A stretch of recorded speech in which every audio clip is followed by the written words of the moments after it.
Bonjour, bonjour, j'espère que vous allez bien.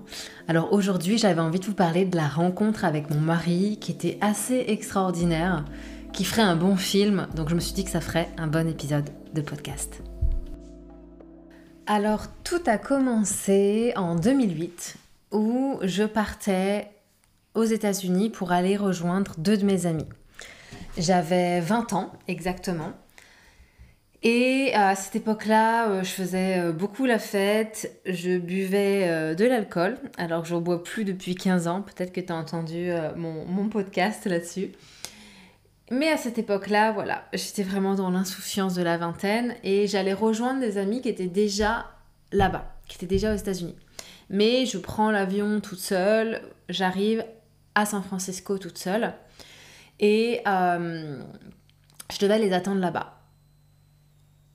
Alors, il faut savoir que j'ai une petite particularité, en tout cas que j'ai ressentie beaucoup de fois dans ma vie, c'est quand je me retrouve loin de chez moi et toute seule, j'ai tendance à pleurer beaucoup. Il y a beaucoup de, de nettoyage qui se fait. Et du coup, j'ai passé ma matinée à pleurer. Voilà. Finalement, mes copines arrivent le lendemain et puis on commence notre voyage. On part donc de San Francisco pour aller à Los Angeles, à Las Vegas et en fin de voyage à San Diego. Et là, on arrive à San Diego, à Ocean Beach. Donc Ocean Beach, c'est un petit village hippie sur la plage au cœur de San Diego. C'est très sympa, en tout cas nous on a tout de suite adoré. Et on arrive dans cette auberge de jeunesse. Et là je suis en train de remplir les papiers à l'accueil, en tout cas je suis en train de donner mon passeport. Et à droite de moi il y a un escalier, et il y a un homme, un garçon, un jeune homme, qui descend. Et là il y a quelque chose qui se passe dans les yeux, je sais pas, je me souviens ses yeux, c'était comme des étoiles. Je sais que ça fait très très cliché, mais bon, c'est comme ça que je l'ai vu. Un peu comme le Zling. Je sais pas, pour ceux qui ont des enfants qui m'écoutaient, peut-être que vous avez vu Hôtel Transylvania. Et si vous l'avez vu, ce dessin animé, eh ben, on parle du Zling, qui est lorsqu'on rencontre une personne et il y a quelque chose qui se passe dans les yeux. Et en fait, c'était vraiment ça qui s'est passé. Donc là, je monte dans la chambre. Et je dis aux filles, mais les filles, vous avez vu le gars là Puis les filles me disent, bah non, pas vraiment, enfin voilà. Et moi, je sortais d'une relation avec mon premier amoureux. Ça faisait quasiment 5 ans qu'on était ensemble avec des périodes on and off, mais en tout cas, on est tombés amoureux il y avait 5 ans. Et là, c'était une relation qui se terminait. Parce que c'était assez violent, mais voilà, on était en fin de relation, quoi. Mais on venait de se séparer avant que je parte aux États-Unis. Et donc là, on descend avec les filles dans la cuisine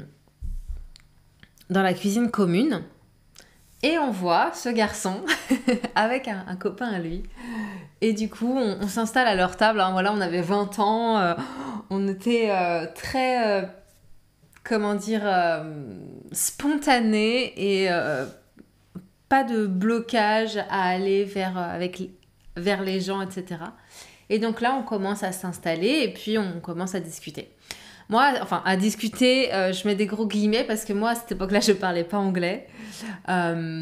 Oui, j'avais appris l'anglais à l'école en France, mais je savais lire l'anglais, je savais l'écrire, mais alors le comprendre à l'oral et le parler, n'en parlons pas.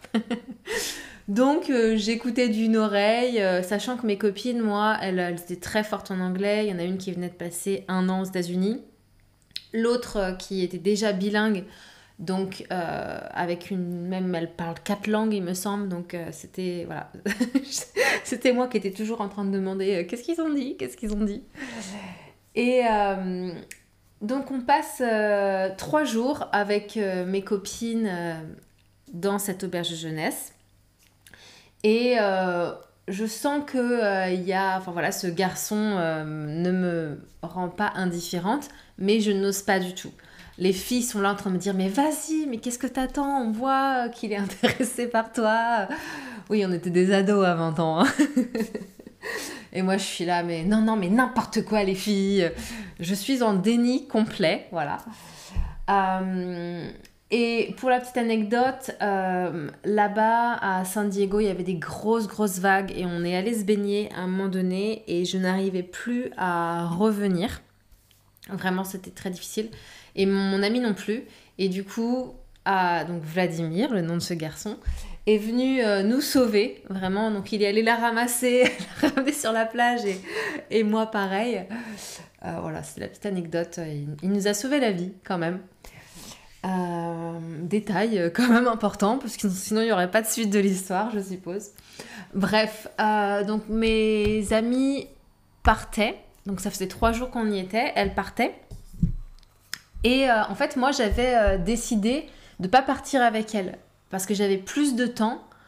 Et quand j'ai pris mes billets d'avion, j'avais fait exprès de prendre mes billets d'avion 3 jours après elles.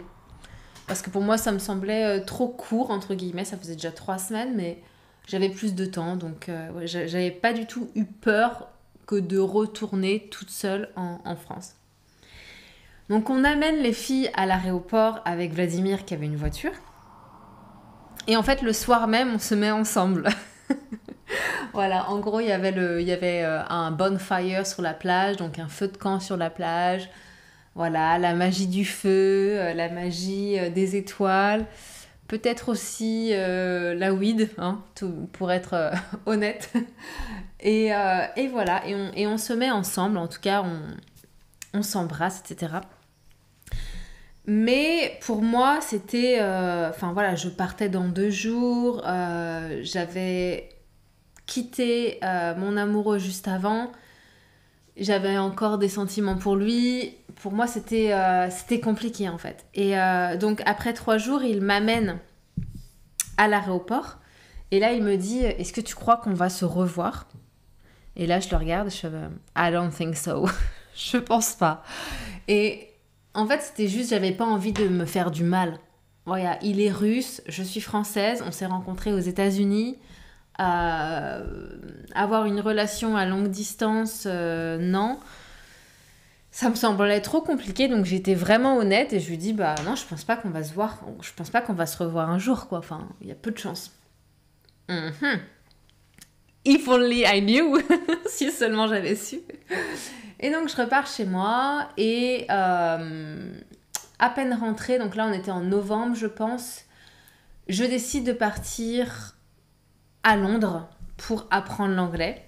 Bon, finalement j'ai pas vraiment appris l'anglais à Londres parce que je me suis retrouvée dans un café français à travailler, dans une coloc avec des Français et à me faire une meilleure amie française aussi. Donc du coup, bon. Mais c'était une expérience. Et je suis donc à Londres, je reviens de soirée, je pense qu'il doit être 4h du mat, et je sais pas pourquoi je me mets sur Facebook, parce qu'à l'époque on avait seulement Facebook pour communiquer ou les emails. Et d'ailleurs c'est Vladimir qui m'avait fait mon profil Facebook quand on était en Californie. Parce qu'à l'époque moi je connaissais même pas, donc c'est lui qui m'a fait mon compte. Et donc on s'écrivait de temps en temps des petits messages, genre voilà, on s'écrivait sur le mur bonne année quoi. Joyeux Noël et bonne année, mais rien de plus quoi. On n'avait pas du tout poursuivi une relation à l'écrit par message, pas du tout, vraiment juste des petits messages de temps en temps comme ça. Et donc là je reviens de soirée et il est en ligne, donc on commence à chatter. Il me dit tu fais quoi cet été, etc. Je sais pas, cet été, moi je pars après Londres, je vais partir en Andalousie, j'ai ma tante qui habite là-bas pour apprendre l'espagnol. Voilà, en gros, l'idée c'est de faire 6 mois à Londres pour apprendre l'anglais, 6 mois en Andalousie pour apprendre l'espagnol. Il me fait, tu veux pas aller apprendre l'espagnol en Amérique du Sud? Je fais, si. Je sais pas si Et donc là, il me propose, il me dit, si tu veux, tu me rejoins à Ocean Beach, à San Diego, là où on s'est rencontrés. Et ensuite, on descend tous les deux en sac à dos en Amérique du Sud et on fait le tour de l'Amérique du Sud pendant 1 an. Moi, j'adore l'idée. Je dis oui direct. Et je prends mes billets pour San Diego. Donc, c'est assez dingue quand même quand j'y repense maintenant. J'avais 20 ans et demi, quoi, presque 21. Et donc, j'étais encore à Londres. Je retourne chez mes parents. Je reviens chez mes parents après Londres. Et là, à peine arrivée, je leur dis, bah voilà, j'ai pris mes billets d'avion pour aller rejoindre Vladimir, le Russe que j'avais rencontré il y a 1 an. On était sortis ensemble pendant 3 jours. Et on part 1 an faire le tour de l'Amérique du Sud. Mes parents, ils hallucinent, bien sûr. Mon père, il me fait « Mais ça va pas, tu le connais à peine. Si ça se trouve, il fait partie de la mafia. Il va te vendre au FARC. » Voilà. Bref, c'était assez extraordinaire pour eux. Mais ça leur faisait peur. Mais bon, ils savaient de toute manière que j'avais plus de 18 ans. Donc, mes parents, moi, ils ont été très clairs. Pour eux, à partir du moment où j'avais 18 ans, je n'étais plus leur responsabilité. Donc ça voulait dire, tu fais ce que tu veux en fait. Je suis en gratitude pour ça, parce que j'ai pu voir autour de moi des fois des parents qui étaient vachement enfermants et contrôlants de leurs enfants après 18 ans. Moi du coup ça n'a pas du tout été le cas et ça m'a permis de faire mes expériences. Et la preuve, maintenant ça va faire 15 ans que je suis mariée à cet homme-là, on a 3 enfants. Voilà, ça n'a pas toujours été le conte de fées, hein. Je dis pas, on est passé par des moments très difficiles, on a même failli se séparer, mais maintenant on est vraiment bien, on est en harmonie et je me dis mais si j'avais écouté mes parents, où est-ce que je serais aujourd'hui? Je sais pas. J'en serais peut-être pas, je serais sûrement pas là. Voilà, en tout cas, ma vie aurait été totalement différente. Et du coup, c'est parti. J'y vais et je l'attends. Et il devait arriver le soir. Et là, je reçois un coup de fil. Donc, à cette époque-là, je précise, on n'avait pas les smartphones. Hein, on n'était pas en communication constante avec tout le monde, tout le temps. D'accord, comme maintenant avec les smartphones. À l'époque, tu veux écrire un email, tu vas trouver un cybercafé, tu veux appeler, t'achètes une carte téléphonique et puis tu t'appelles comme ça, quoi. C'était bien aussi cette époque-là. Et donc là, il m'appelle dans l'auberge de jeunesse et il me fait, voilà, je suis bien arrivée à Los Angeles. Parce que lui, il vient de Vladivostok. Vladivostok, c'est de l'autre côté du globe. Vraiment, tu regardes Los Angeles, tu vas de l'autre côté du globe, Vladivostok, quoi. Et il me fait, voilà, à cause de mes papiers, comme je suis russe, etc., et que ça fait déjà 3 fois que je suis rentrée aux États-Unis, ils ne veulent pas me laisser rentrer. Donc, ils me ramènent à Vladivostok. Donc là, son avion, en fait, il venait de faire 12 heures d'avion. Il repartait dans le même avion. Aller-retour, quoi. Et là, je suis OK. Mais je suis pas du tout paniquée, en fait. J'accepte les informations comme elles sont. Moi, je suis vraiment au paradis, dans une auberge de jeunesse, trop bien. En plus, je travaillais 3 heures par jour dans cette auberge, donc du coup, je pouvais rester gratuitement. Le petit-déj était gratuit, le riz aussi. Bref, j'étais bien. Mais on essaye quand même de trouver une solution pour pouvoir se retrouver. Donc, une des premières solutions, c'est éventuellement de se retrouver au Japon. Mais là, il a encore besoin de visa, c'est pas facile. Donc après il me dit peut-être que tu pourrais venir en Russie, etc. etc. Bon, on cherche tranquillement comme ça. Et là, il me rappelle, il me dit va voir tes emails. Et j'ouvre mes emails et il m'avait pris un billet d'avion pour Bangkok. Et je me souviens, dans l'auberge jeunesse, il y avait une map monde. Et là, je vais voir, à côté de l'ordinateur d'ailleurs, et là, je vais voir la map monde pour vérifier où c'est Bangkok, où c'est la Thaïlande, parce que j'avais pas vraiment cette partie du monde en tête, quoi. Je fais waouh. Ok, bon moi j'y vais, en fait, je suis vraiment le flow, quoi. Donc je reste 1 mois aux États-Unis Et là, le jour arrive où je prends mon vol Los Angeles-Bangkok. Et on aurait pu se dire, voilà, la fille, elle doit être stressée peut-être. Voilà, je vais retrouver un gars avec qui je suis sortie il y a 1 an. Il vient de me payer un billet d'avion pour le retrouver à Bangkok. Voilà, il y avait de quoi peut-être avoir peur. Mais alors, j'étais pas du tout. Vraiment, j'avais pas du tout peur. Et puis, aussi, quelque chose qui s'est passé entre Londres et les États-Unis.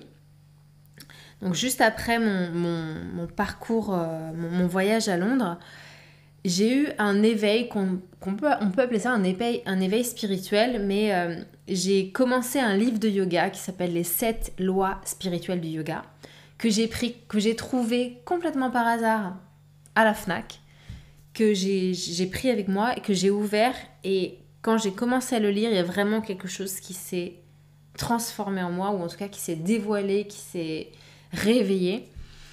Et c'est là où j'ai commencé le yoga, j'ai arrêté de boire de l'alcool, j'ai arrêté de regarder la télé, enfin, plein de choses se sont mises en place. Et donc, la fille qu'il avait rencontrée il y a 1 an, viandarde, qui buvait de l'alcool, qui fumait des clopes, etc., à 20 ans, et ben à 21, c'était plus la même. En fait, j'étais beaucoup plus posée. La pratique du yoga, ça a été assez décisif, même dans ma manière d'être, en fait, où j'étais beaucoup plus moi-même, beaucoup plus posée. Et pareil, le fait d'avoir un billet d'avion qui m'est offert par un gars, on peut se dire peut-être qu'il attend quelque chose de moi. Et en fait, moi, j'étais tellement dans ma souveraineté, je me suis dit, bon, ok, il m'a payé un billet d'avion, c'est cool, moi, j'avais rien demandé. Je sais pas comment je vais me sentir en le voyant. Alors peut-être que oui, il y aura les papillons dans le ventre, peut-être que voilà, que la chimie sera là, mais peut-être qu'elle sera pas là. Ça fait 1 an qu'on s'est pas vu, je sais pas.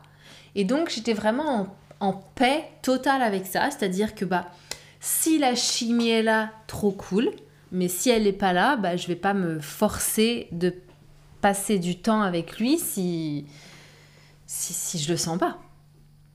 Donc j'étais vraiment dans cette optique-là. Et donc j'arrive à Bangkok et puis waouh, la chaleur de Bangkok, j'arrive, je sors de l'avion, tout de suite c'est humide, c'est chaud, c'est assez dingue comme sensation. Et je prends vraiment mon temps. Voilà, je prends mon sac, je change de l'argent, je suis vraiment tranquillou. Et là je le vois et c'est là, en fait. Je revois ce sling dans les yeux. On se retrouve, on se prend dans les bras. On est amoureux, en fait. Tout simplement. C'est fluide, quoi. Et donc, on passe 1 mois absolument merveilleux. 1 mois de lune de miel. Vraiment, c'était une lune de miel. Et ça faisait même pas 1 semaine qu'on était en Thaïlande, parce que du coup, on est allé dans le sud de la Thaïlande, voir Koh Phi Phi, Koh Tao, Koh Lanta, toutes les îles là. Et donc voilà, c'est vrai que c'est l'endroit idéal. Il fait chaud, il fait beau, la nourriture est délicieuse, les paysages sont magnifiques, les gens sont super sympas. On se fait masser, les Thai massages, c'est absolument un délice, que ce soit corporellement, énergétiquement, bref, c'est parfait, vraiment. Et ça fait même pas 1 semaine voilà, qu'on est ensemble sur cette plage, qu'on parle déjà de mariage et d'enfants, mais vraiment tranquillement, vraiment, très facilement. Oui, donc du coup, depuis l'année d'avant, je parlais un peu mieux anglais. Parce que c'est vrai qu'il y a 1 an, quand je l'ai rencontré, je parlais très peu anglais, je souriais et ça suffisait en fait, hein. Il n'y a pas besoin de grand chose de plus. Comme à l'origine, le plan c'était de rester 1 an en Amérique du Sud. Moi dans ma tête, on allait rester 1 an en Asie du Sud-Est ou en Asie. Voilà, le plan en fait ne changeait pas, on changeait juste de location. Mais le truc c'est que pendant qu'il était 1 mois en Russie, il a trouvé un job.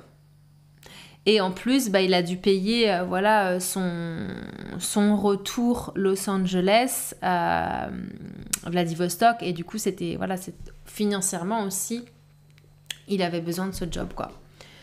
Et il me dit, si tu veux, comme ton billet d'avion Los Angeles-Bangkok, c'est un aller-retour, et San Francisco-Paris, c'était aussi un aller-retour, tu peux retourner en France, quoi. Mais moi, j'ai dit non. J'avais dit à tout le monde en France que je partais 1 an en voyage en Amérique du Sud, c'était pas pour revenir 3 mois plus tard, c'était hors de question, vraiment. Même si j'avais la possibilité, parce que j'avais mes billets de retour en fait. Pour aller aux États-Unis, t'es obligé de prendre un billet aller-retour. Donc j'aurais pu.